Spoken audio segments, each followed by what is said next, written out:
करीब 2.5 महीने पहले अफगानिस्तान की धरती पर एक बार फिर से बड़ी उथल-पुथल हुई थी। अमेरिकी फौजों की वापसी और हफ्ते भर में पूरे मुल्क पर तालिबानी आतंकियों के कब्जे को पूरी दुनिया ने दंग होकर देखा था। अब भले ही दुनिया अपने में रम गई हो, लेकिन अफगानिस्तान के हालात अभी भी जस के तस हैं।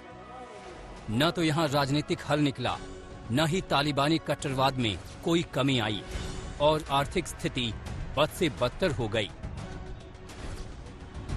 दुनिया को कोई फर्क पड़े न पड़े, लेकिन अफगानिस्तान के हालात से भारत समेत पड़ोसी देशों को काफी फर्क पड़ता है।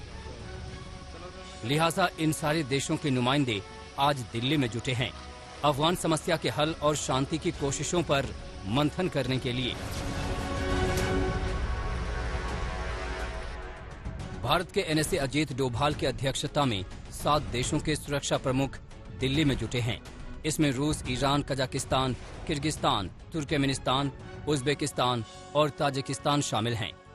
इस सम्मेलन को Delhi regional security dialogue on Afghanistan कहा गया है।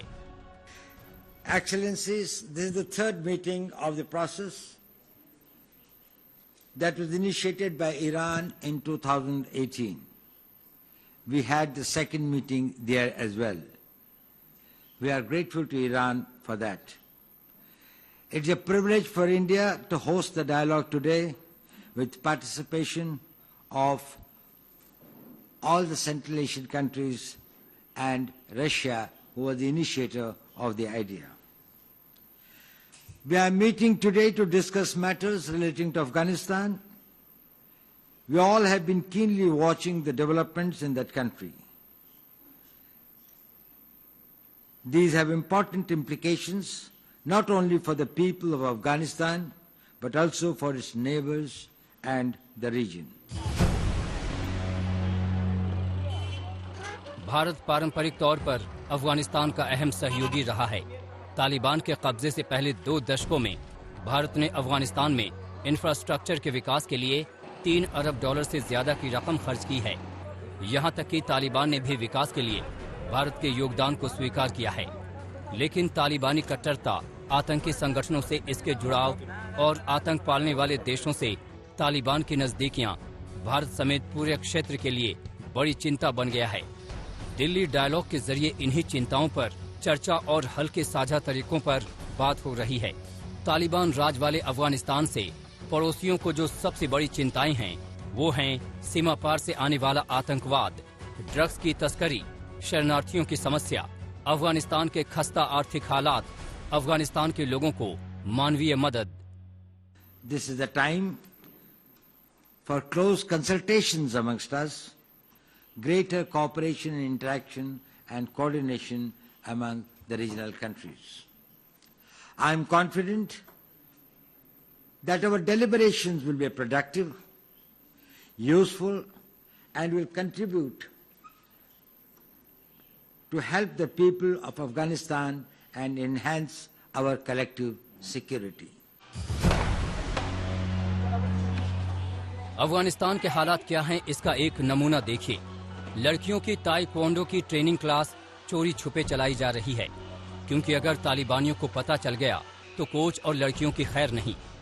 लड़कियों का स्कूल और नौकरियों पर जाना पहले से ही पहरे में है। दुनिया जानती है कि तालिबानियों समेत दुनिया भर के आतंकियों को पालने पोसने वाला पाकिस्तान अफगानिस्तान के इस हालात का जिम्मेदार है। दिल्ली डायलॉग में आने से पाकिस्तान का इनकार। चीन ने भी दूसरे कार्यक्रम की व्यस्तता का बहाना बनाया। चीन ने कहा, अफगानिस्तान मुद्दे पर भारत से चर्चा का विकल्प खुला। अफगानिस्तान में भारत की भूमिका नहीं चाहते चीन पाक। अफगानिस्तान के पड़ोसियों ने भारत की भूमिका को अहमियत दी। चीन और पाकिस्तान के इस चाल से पीएम मोदी दुनिया को पहले ही आगाह कर चुके हैं। अफगानिस्तान में हाल के घटनाक्रम का सबसे अधिक प्रभाव हम जैसे पड़ोसी देशों पर होगा और इसलिए इस मुद्दे पर क्षेत्रीय फोकस और क्षेत्रीय सहयोग बहुत ही आवश्यक है। अफगान समाज के सभी वर्गों का प्रतिनिधित्व भी महत्वपूर्ण है और इसलिए यह आवश्यक है कि नई व्यवस्था की मान्यता पर फैसला ग्लोबल कम्युनिटी सोच समझकर और सामूहिक तरह से ले। चीन और पाकिस्तान की चालबाजियों के बावजूद अफगानिस्तान के पड़ोसियों का दिल्ली में जुटना इस बात का सीधा संदेश है कि अफगानिस्तान मुद्दे के हल में भारत की सक्रिय भागीदारी जरूरी है। खुद अफगानिस्तान के लोगों की दिली इच्छा भी यही है, जो वक्त वक्त पर जाहिर करते रहते हैं। दिल्ली से गीता मोहन के साथ आज तक ब्यूरो।